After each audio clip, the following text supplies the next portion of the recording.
Assalamualaikum warahmatullahi wabarakatuh. Masih bersama kami di sini Alananda Style Channel.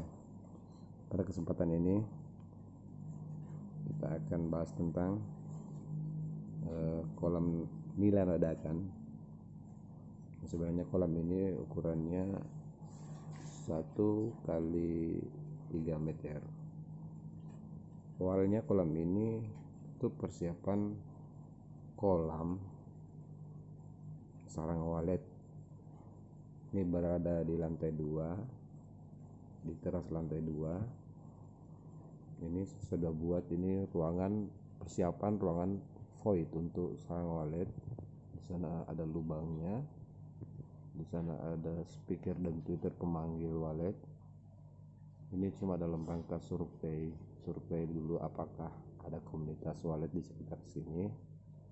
Makanya saya sediakan kolam di dasar ruangan voidnya itu kolam kecil, cuma ke dalam air sekitar 20 cm. Tapi berhubung ada keluarga yang terobsesi untuk ternak ikan nila tanpa dasar ilmu, dia sudah pesan bibit nila 500 ekor ditambah dengan aerator. Ini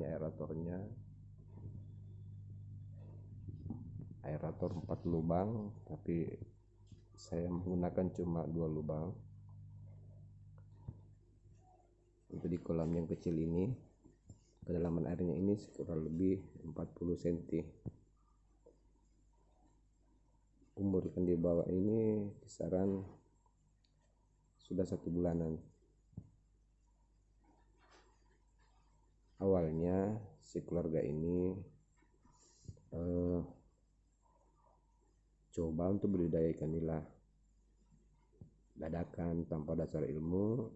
Dia pesan bibit 500 ekor. Yang jadi yang fatal daripada awal dari budidaya ikan nilanya, yaitu dia menggunakan kolam batu bekas ikan lele. Kebetulan ikan lele yang sempat dipelihara di kolam tersebut berpenyakitan, berjamur. Yang jadi kesalahan fatal di sini, kolamnya tidak disterilkan, cuma langsung diisi air tanpa ada perlakuan sebelumnya. Kemudian menggunakan air PDAM yang banyak mengandung kaporit.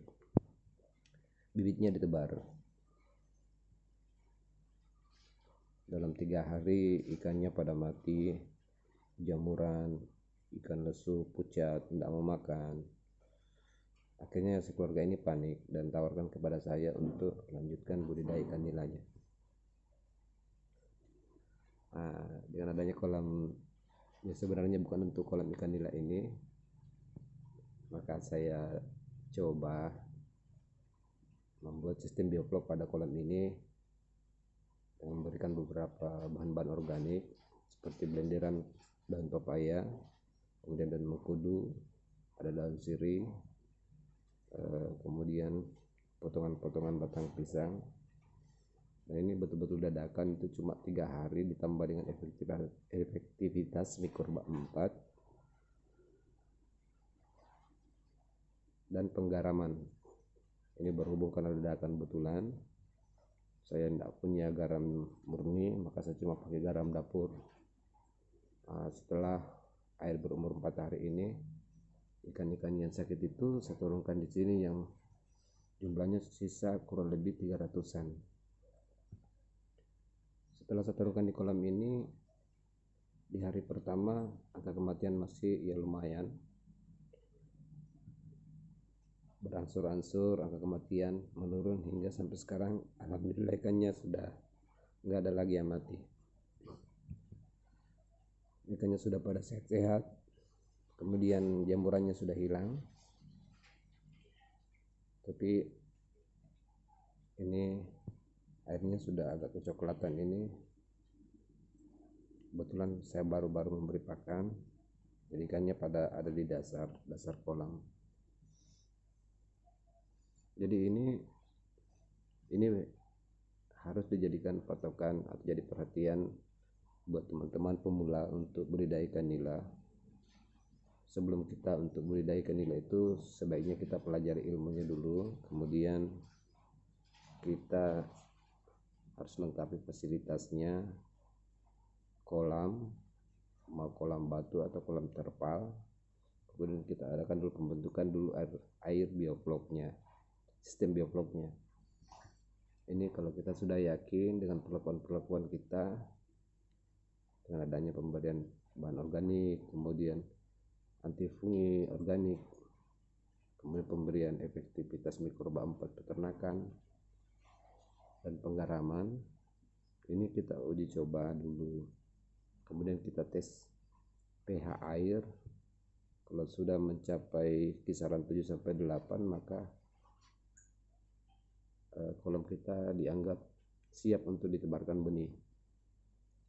Alhamdulillah di kolam ini sudah berumuran 1 bulan.